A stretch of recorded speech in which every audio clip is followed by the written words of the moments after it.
뭐 선대위에서 했으니까 보시고요. 우리 김문수 후보님은 그런 문제보다는 리박스쿨, 이런 사이버 반란, 사이버 내란에 해당되는 그런 중대 범죄 행위란 것에 대해서 본인들이 어떤 관련이 있는지 그 해명부터 하는 게 먼저인 것 같습니다.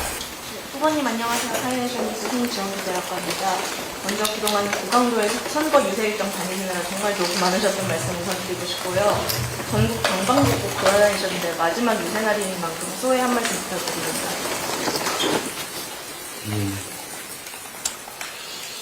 많은 선거를 치러봤지만 지금처럼 긴장되고 또 절박하고 간절했던 선거가 없었던 것 같습니다. 내란으로 나라가 위기에 처했고 또 내란을 극복하기 위한 선거인데 내란을 다시 되불러올 그런 후보가 경쟁자입니다.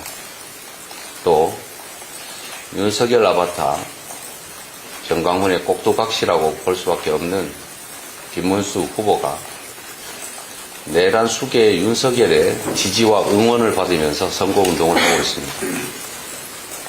김문수 후보의 당선은 곧 상황 윤석열, 내란 수계의 귀환을 의미합니다. 그런 상황이 발생했을 때 과연 이 나라에 어떤 일이 벌어질지 생각하면 끔찍합니다.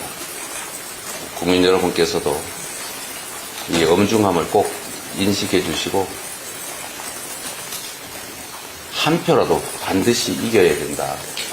그리고 엄중하게 압도적 심판을 통해서 국민에게 총구를 들이대고 민주주의를 파괴하는 어떤 정치인도 대한민국 이 민주공화국에서는 결코 살아남을 수 없다는 것을 표로서 증명해 주시기를 제3 간곡하게 당부드립니다. 공화국 조은영 기자입니다. 이번에 만약 대통령에 당선되실 경우에 대선 다음날 바로 좀 취임을 하시게 되는데 비슷한 일정으로 취임하셨던 문재인 전 대통령 같은 경우는 취임 당일 오후에 1호 지시로 일자리위원회를 설치하신 바가 있는데요. 취임 후 첫 번째 업무 지시를 좀 생각해 두시는 게 있을 것 같은데 어느 정도 말씀해 주시면 좋겠습니다. 제가 이미 말씀드렸는데 내란 극복은 뭐 너무 당연한 일이고 그에 필요한 조치들은 당연히 돼갈 것이니까 지금 가장 주목해야 될 가장 심각한 문제는 민생 문제입니다. 경제 상황 점검을 가장 먼저 지시해야 되지 않을까 싶습니다. 여성이 머니투데이 이승주 기자입니다. 여기서 이제 후보님 2004년 성남의료원 설립운동 하셨을 때부터 최근 대선 유세 때까지 일부 기득권이 더 이상 특혜를 보지 않는 사회를 만들겠다고 강조해 주셨었는데요. 만약 당선되신다면 사법부나 기재부 등 가장 먼저 개혁을 추진하려고 하시는 곳은 어디인지 계획이 대략적으로 서셨는지 궁금합니다. 우리가 지향해야 될 사회는 규칙을 어겨서 이익 볼 수 없고 규칙을 지켰다고 불이익을 받지 않는 그런 상식적인 사회를 만드는 것입니다. 개혁해야 될 과제는 각 부문에 많이 산적해 있죠. 그러나 지금은 그 개혁보다 더 급한 것이 인생 회복이다, 경제 회복이다라고 생각됩니다. 개혁은 기본적으로 갈등을 수반하게 되는데 일단은 반드시 해야 될 일이긴 하지만 우선 순위에서는 일단은 경제 회복, 민생 회복에 주력해야 되지 않을까 그렇게 생각합니다. 안녕하세요. 오늘 헤럴드경제 김현 기자니까 이제 당장 취임하시게 되시면 이제 뭐 통상이 가장 중요한데요. 네. 트럼프 대통령이나 러시아 푸틴 대통령이나 김정은 위원장들 해서 스트롱맨들을 상대하게 되실 텐데 이제 그분들과의 케미는 좀 어떻게 구상하고 계신지. 네. 지금 당장 급한 것은 이제 미국과의 통상협상일 것입니다. 그들이 스트롱맨이라고 불려지는 것은 저는 그렇게 생각합니다. 자국 중심의 국가 이익을 가장 우선시하는 강력한 리더십을 추구하고 구사하기 때문이 아닐까 생각합니다. 대한민국 역시도 외교의 가장 기본은 국익 중심의 실용 외교라고 생각합니다. 국민의 더 나은 삶이나 이 나라의 안보 이익이든 경제 이익이든 그 이익을 가장 우선시하는, 가장 중심에 두는, 그리고 가장 실용적인 협상들, 정책들을 구사해 나가야 되지 않겠냐, 그렇게 생각합니다. 뭐 우리가 거기에 특별히 부족하거나 그러지 않을 거라고 생각합니다. 예, 전자신 감사합니다. 오늘 내란 극복 얘기를 많이 해주긴 하셨는데 지지하지 않는 국민들도 좀 계시잖아요. 네. 그분들께 조금 하고 싶은 얘기가 좀 있으실까요? 저는 대한민국의 주권자로서 이 나라에 대해서 책임감을 느끼시는 대한민국 국민이라면 대한민국의 헌정 질서를 파괴하고 국민의 주권을 부정하고 국민의 인권을 말살하고 이 헌정 질서를 파괴하는 내란 행위를 옹호하지는 않을 거라고 생각합니다. 다만 마치 새로운 체제가 예를 들면 김문수 후보 체제가 내란과는 무관한 것처럼 오해하시는 분들이 계실 수는 있다고 생각합니다. 그러나 제가 분명히 말씀드리자면 그건 그야말로 오해인 것이고 어떤 경우에도 공동체를 파괴하는 국민의 주권을 부정하는 그런 정치는 있을 수 없습니다. 그런 오해에 기반해서 또 지지하는 분들이 계시겠지만 또 그분들도 역시 대한민국 국민들이기 때문에 일단 선거가 끝나면 그 결과에 모두가 승복하고 그것 역시도 우리 주권자들의 결단이기 때문에 존중해야 된다고 생각합니다. 만약 제가 당선이 된다면 자주 말씀드리는 것처럼 저는 저를 지지하는 국민 일부의 의지에서 지지하지 않는 다른 쪽 국민들을 탄압하거나 소외시키거나 그렇게 하지 않을 것입니다. 또 지지했다는 이유로 특별한 혜택을 주거나 편애하거나 또 지지자와 비지지자를 구별해서 증오, 혐오하게 하는 일 절대로 없을 것입니다. 대통령 또는 아주 작은 소모임의 회장이라 해도 그 단체의 대표자가 해야 될 가장 중요한 일은 그 단체가 제대로 유지되게 하고 그 구성원들이 화합하게 하는 것입니다. 구성원의 한쪽을 편들고 다른 쪽을 소외하고 배제하면 그 모임은 깨지죠.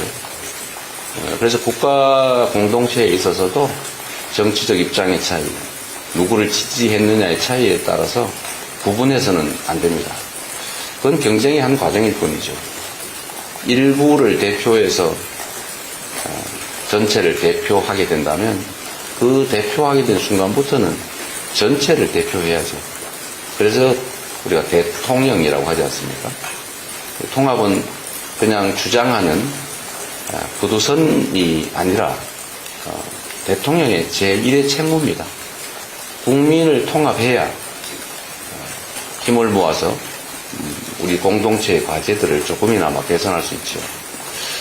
정치 세력들 간의 색깔이 다르고 갈등하고 대립하는 것은 불가피하고 그런 점에 대해서는 충분히 대화하고 양보하고 타협해야 되겠죠. 그러나 국민들은 정치 세력에 따라서 색깔을 따라 이념을 따라 국민들이 편을 갈라 싸울 필요는 없습니다. 또 그렇게 해서는 안 되는 거죠. 충분히 대화하고 존중하면서 국민들이 이 나라의 주인이라는 점을 언제든지 잊지 않고 국민 중심의 정치, 행정을 해나가면 저는 충분히 화합하고 통합할 수 있을 것이라고 믿고 꼭 그렇게 해야 된다고 생각합니다. 그렇게 하겠습니다. 네, 후보님, 저는 기자뉴스 이준희 기자라고 합니다. 윤석열 정권 재임 중에 언론에 대한 수많은 탄압이 있었습니다. 집권하시면은 언론의 독립과 자유를 어떻게 보호해 나가실 생각이신지 좀 여쭙고 싶고요. 최근에 지금 선거 기간 속에서도 뉴스타파나 인터넷 언론에 많은 보도가 이루어지고 있습니다. 시민들이 보기에는 기성 제도권의 언론이 제 역할을 못한다라는 그런 시각이 있습니다. 집권하시면은 출입처 부분에서 인터넷 언론에 대한 차별 이런 부분도 조금 개선해 주시고 언론 제도 개혁을 조금 어떻게 해 나가실 계획인지 조금 해주십시오. 네. 상당히 무거운 주제죠. 언론은 입법사법행정부의 제4부라고 불릴 만큼 매우 중요한 역할을 합니다. 민주주의 체제에서는 언론을 통한 정보 유통이 우리 주권자들의 판단을 돕는, 그리고 이 정론 집필을 통해서 가짜를 제거하고 또 합리적인 토론이 가능한 사회로 만드는 매우 유용한 역할을 합니다. 그렇기 때문에 특별한 보호를 하기도 하죠. 그런데 일부 언론은 이게 언론인가 의심이 될 정도로 그 자신들의 그런 특별한 위치를 악용해서 가짜 뉴스를 퍼뜨리거나 정치적 편향을 가지고 아예 정치 일선에 나서거나 뭐 그런 경우가 꽤 있지요. 정치적인 목적을 가지고 악의적으로 가짜 뉴스를 만들거나 아니면 실제 사례를 조작 왜곡하는 데에 대해서는 그 보호되는 만큼 특별한 제재를 가해야 된다고 생각합니다. 또 반대로 언론의 규모가 크든 작든 관계없이 제 역할을 제대로 한다면 충분히 그에 대한 보호라면 좀 지나칠 것이고 지원이 필요하지 않겠느냐 그런 생각을 합니다. 그런 얘기가 있죠. 언론이라고 하는 게 이제 제재와 규제만으로 과연 제대로 그 언론 시장이 활성화되겠느냐. 충분히 지원하고 또 힘없지만 정말 정론 집필하는 그런 언론들에 대해서는 제도적인 또는 재정적인 것까지는 모르겠습니다. 지금도 일부는 하고 있죠. 그런 가능한 범위 내에서는 좀 균형 있게 언론 생태계라고 할까요? 그런 걸 잘 육성할 필요가 있지 않겠냐 그런 생각 듭니다. 말 잘못하면 이게 또 난리가 날 것 같아가지고. 한국일보 박종민입니다. 네. 저번에 국민주권 정부 말씀해 주셨고 국민의 국정 운영에 일부 직접 참여하는 방안도 발표해 주셨습니다. 그런데 대국민 소통 부분에 관해서 어떻게 할 건지 구체적으로 말씀을 좀 못 들었던 것 같습니다. 예를 들면 도어 스태핑을 한다거나 몇 개월마다 기자회견 정례화한다거나 이런 방식처럼 대국민 소통 어떻게 할 건지 여쭤보고요. 또 이와 관련해서 평소에 개인 유튜브도 페이스북도 많이 하셨는데 이건 어떻게 활용하실 계획인지 그리고 미국처럼 유튜버나 틱토커의 대통령실 취재 이런 것도 허용하실 의향도 있으실지 여쭙습니다.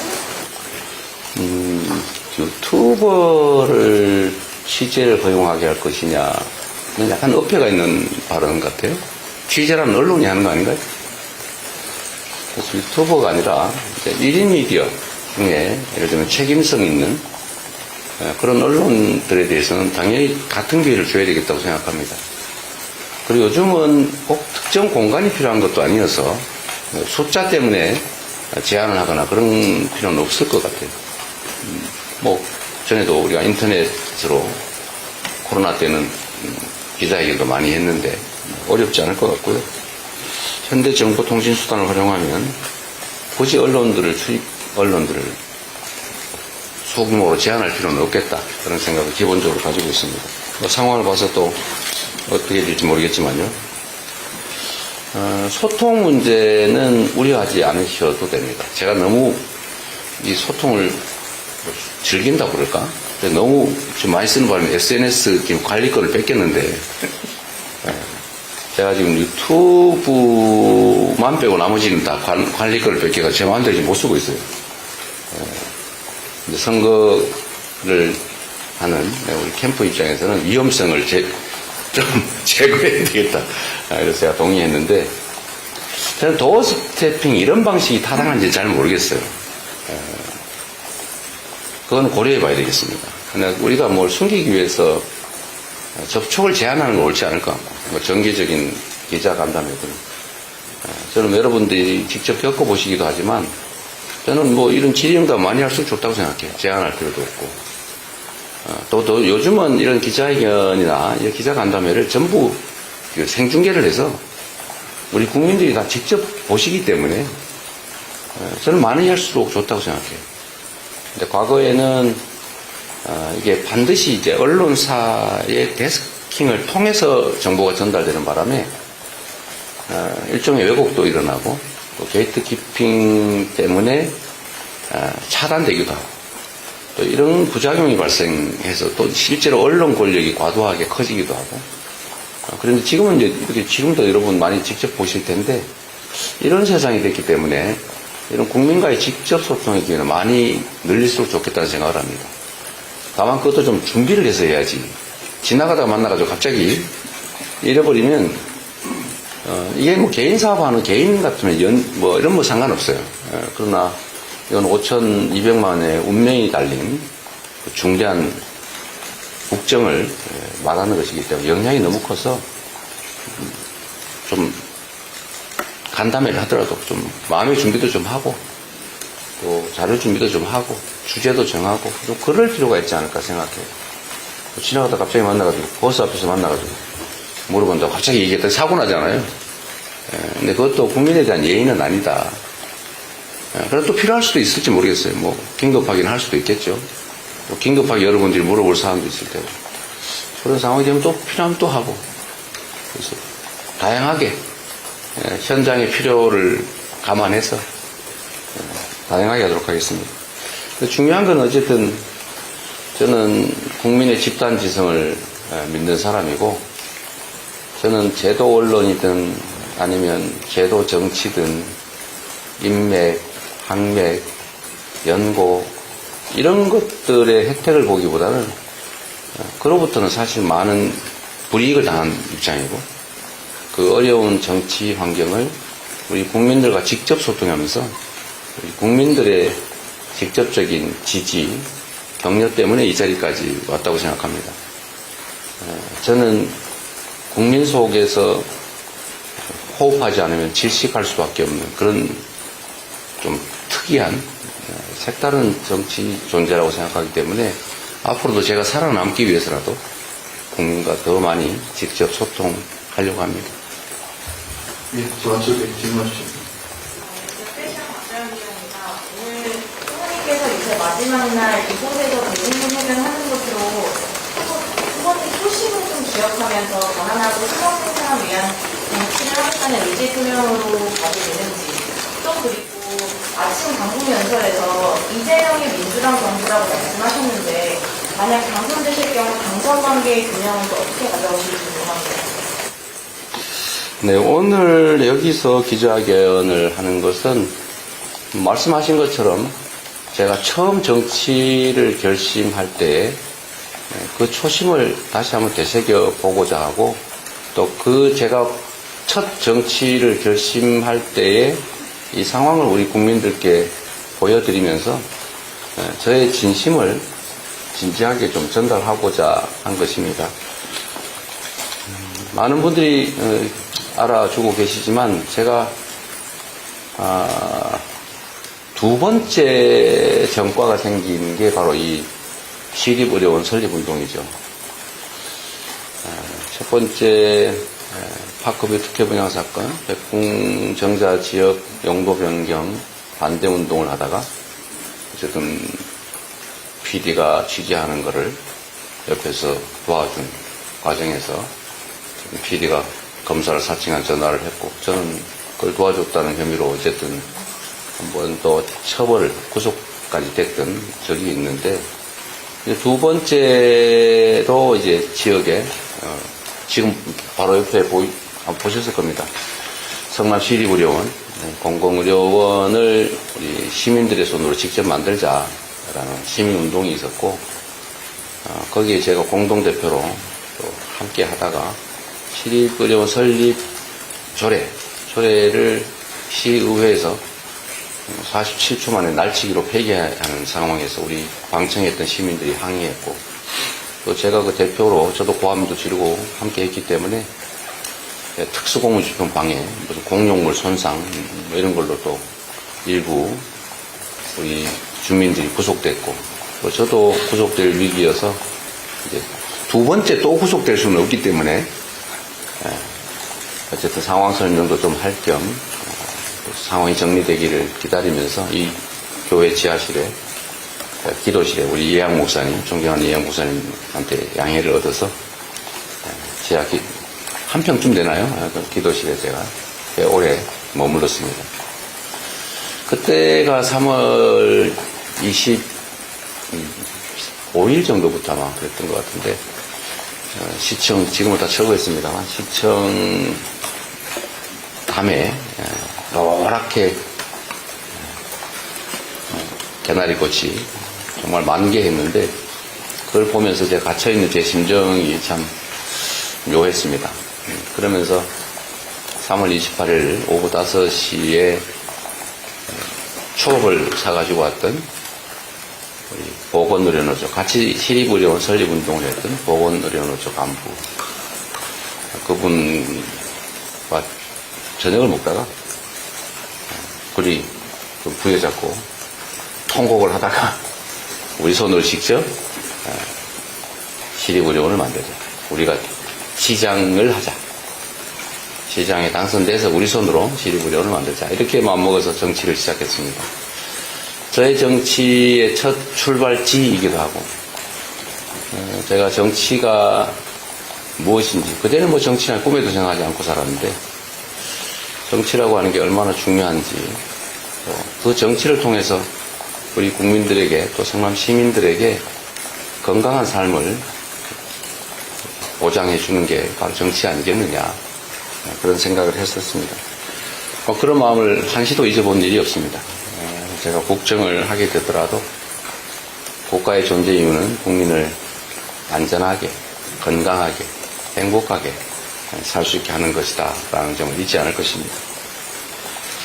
당정 관계는 당연히 저는 그렇게 생각합니다. 인사든 정책이든 저는 혼자 판단하고 결정하는 데 익숙하지 않습니다.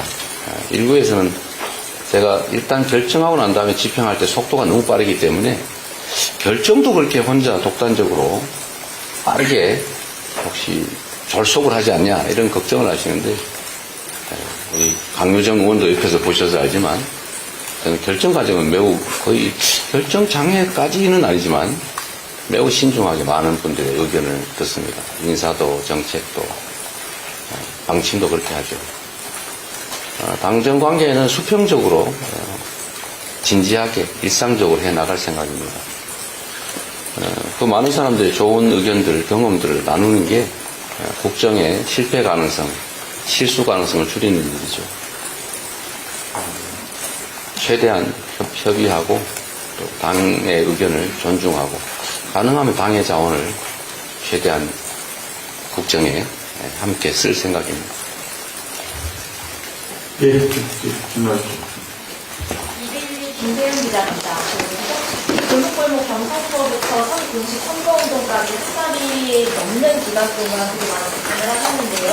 그 선거운동 하시면서 가장 어려웠던 순간이 언제인지, 또 그리고 가장 힘들었던 순간이나 가장 힘들었던 순간은 언제인지 여쭤보겠습니다.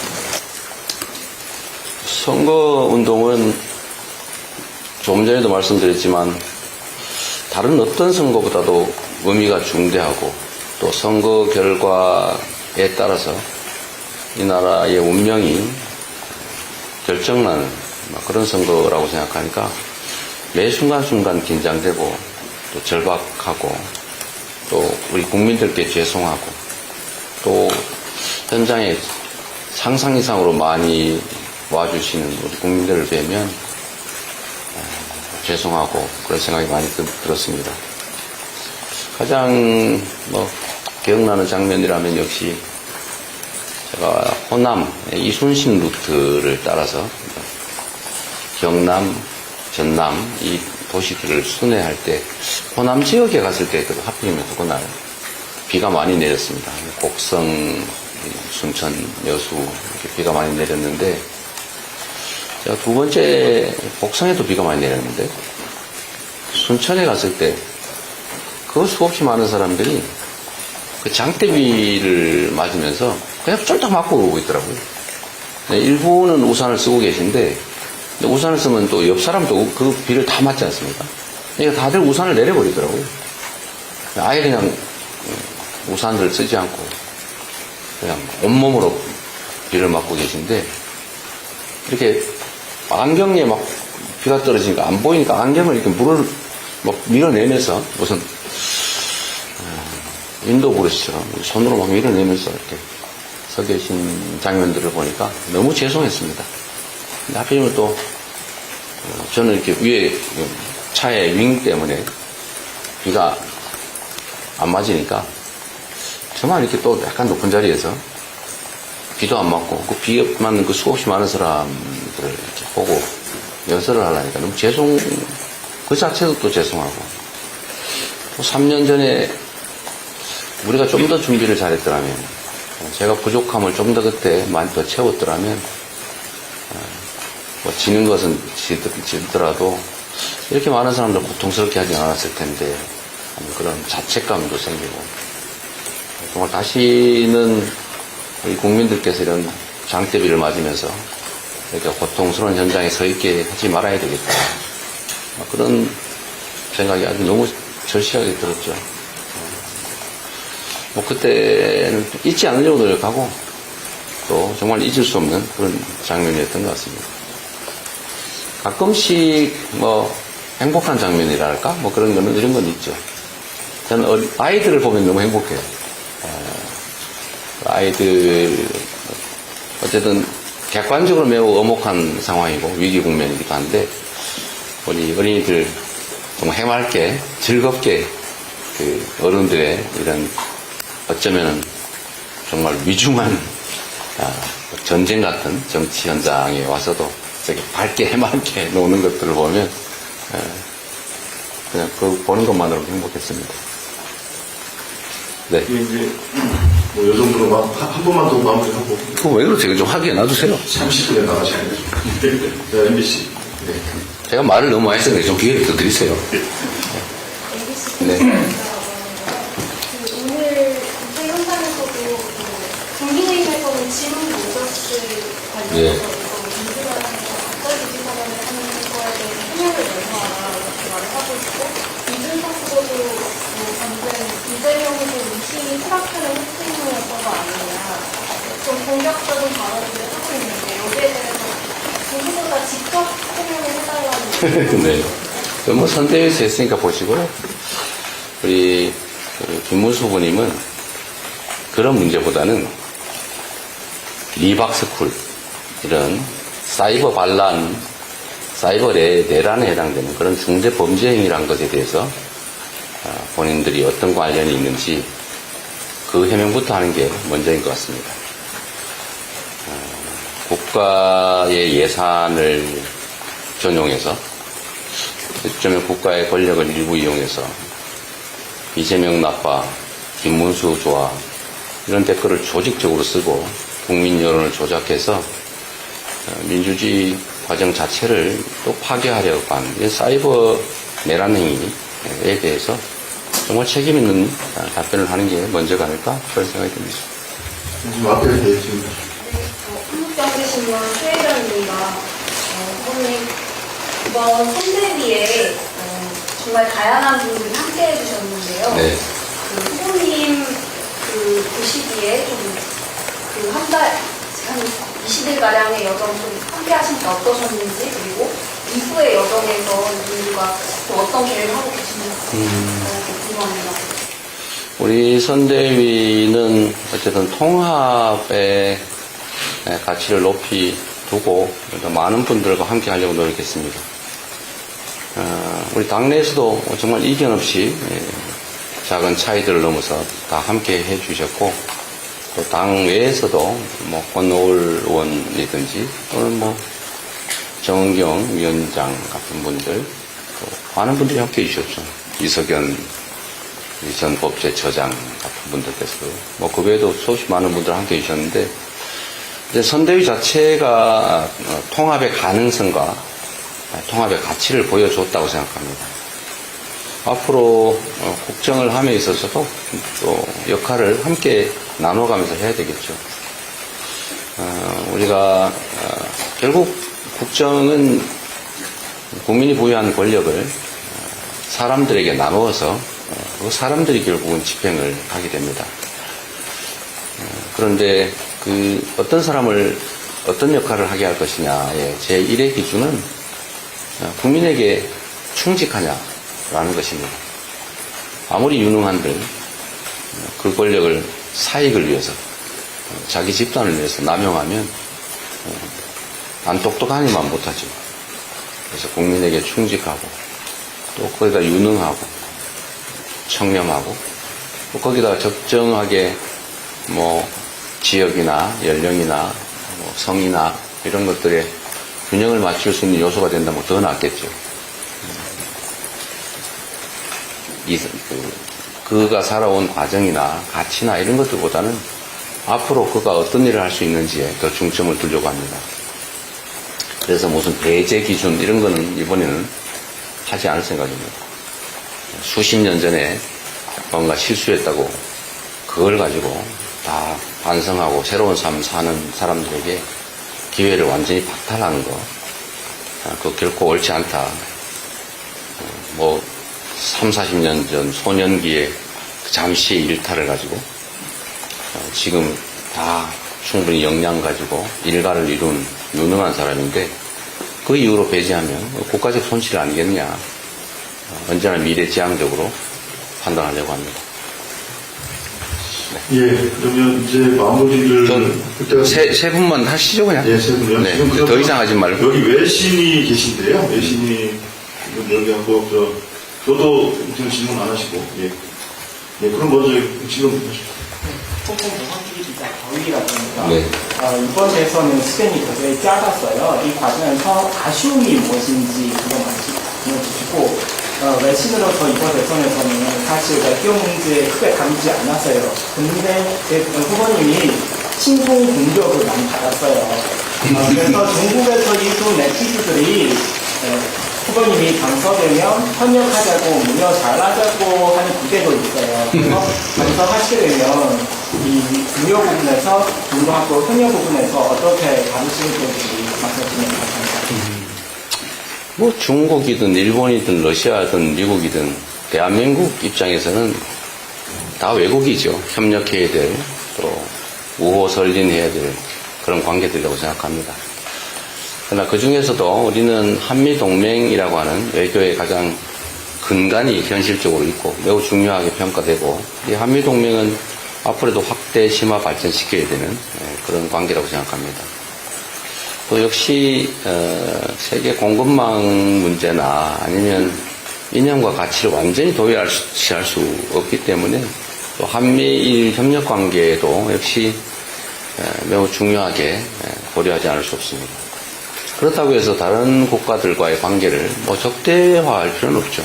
국익에 맞추어서 뭐 대만이든 중국이든 러시아든 서로 협력할 수 있는 영역이 있으면 협력하고 잘 관리해 나갈 필요가 있겠다 이런 생각이 듭니다. 미리 선입관을 가지고 뭐 친자 붙여가지고 또는 반자 붙여서 이렇게 단정하거나 일부러 규정할 필요는 없다고 생각해요. 네. 자, 그러면 두 번 저쪽에 아까 영양씨입니다. 안녕하십니까. 강현수입니다. 오늘 오전 유튜브에서 후보님께서 말씀하신 것 중에 선거법 위반 사건 관련해서 대법원과 소통하시는 분들이 좀 있으시다. 약간 이런 식으로 말씀하신 게 있었는데요. 국민의힘과 다른 쪽에서는 이성을 놓고 대법원과 외통 아니냐 좀 비판하고 있는데 네, 그에 대한 입장을 좀 말씀해 주시면 감사합니다. 네, 우리 대변인께서 다 발표했죠. 이 소통이라는 단어 쓰는 거 이건 다 허위사실 공표로 다 법적 조치하라고. 네. 팩트에 기반해서 논의하는 게 좋겠다는 생각이 듭니다. 대한민국 정치의 가장 심각한 문제죠. 조작, 왜곡, 이런 것들은 정말 옳지 않다는 말씀드리고 그 내용 잘 보시면 좋을 것 같아요.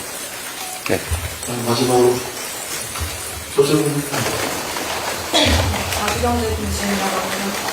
후보님께서는 그 당대표 시절부터 계속 태극기를 착용해 오셨는데 선거 기간 동안에도 진짜 대한민국을 되찾아오겠다는 말씀을 반복해 네. 주셨습니다.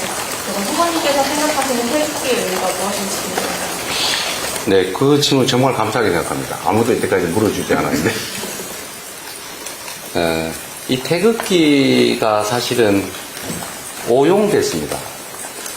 태극기는 우리 대한민국의 일체성, 우리 대한민국 국민을 상징하는 하나의 중요한 상징물이죠. 이건 어떤 특정 정파, 특정 세력의 전유물이 아닙니다. 그런데 어느 날부턴가 소위 태극기 부대, 태극기 세력. 그래서 이 태극기는 마치 극우 세력의 전유물처럼 느껴지게 됐습니다. 오염된 거죠.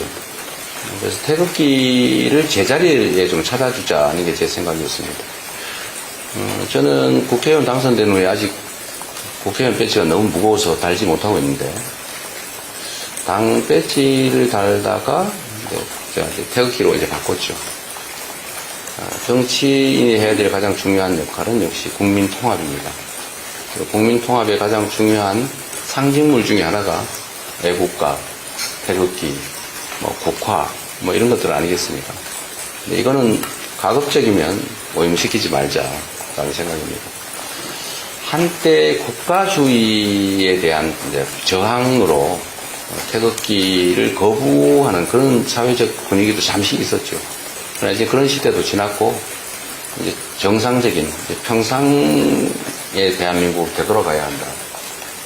우리가 함께 정한 애국가, 노래죠. 애국가, 국화, 국기, 이런 것들은 모두가, 특별한 편견 없이 우리 모두를 상징하는 하나의 상징물로 존중하고, 또 악의적으로 왜곡하지 않는 게 바람직하겠다는 생각으로 나름 저항하고 있는 중입니다. 우리 국회의원님들도 제가 이거 좀 다루라고 했는데, 내란 사태가 종결될 때까지는 우리 달지 알겠는데, 아마 내란에 대해서 내란 숙계 파면이 이루어지고 난 다음부터는 이제 많이 뗀 것 같아요. 없어졌군요.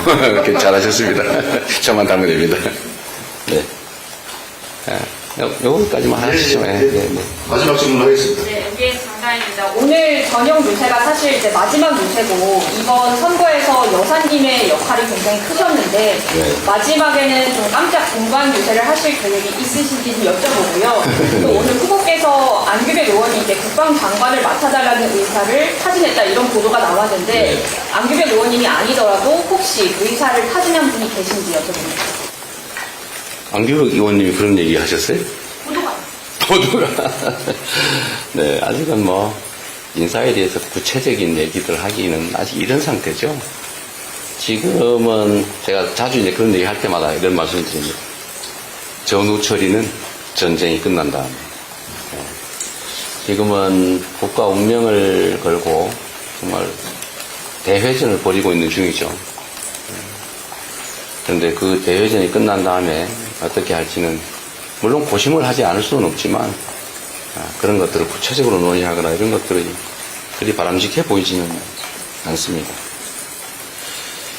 제 아내는 지금 한 달 이상 못 본 것 같은데 제 아내의 판단을 존중하겠습니다. 오늘 밤에 아마 서울에 있을지 잘 모르겠네요. 지방을 주로 다니고 있는 것 같은데 한번 물어보겠습니다. 네. 예, 그러면 이상으로 기자회견 마치도록 하겠습니다. 네, 감사합니다. 수고하셨어요.